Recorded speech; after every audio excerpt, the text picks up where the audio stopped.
Job chapter 39. Do you know the time when the mountain goats give birth? Do you watch when the doe bears faults? Can you count the months that they fulfill? Or do you know the time when they give birth? They bow themselves, they bear their young, they end their labor pains.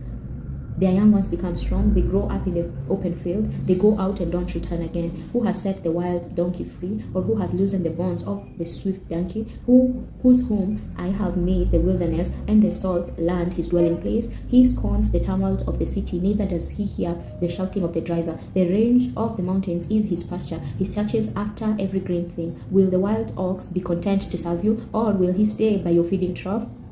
Can you hold the wild ox in a furrow with his harness, or will he till the valleys after you?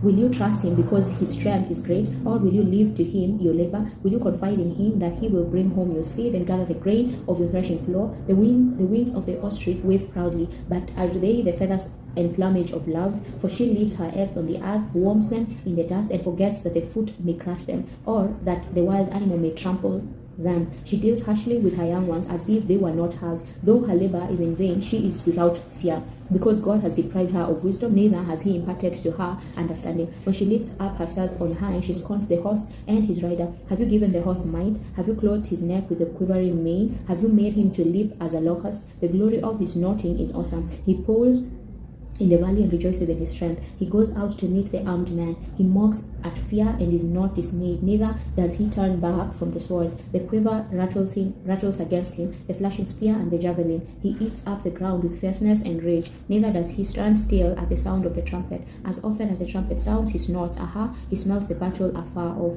the thunder of the captains and the shouting.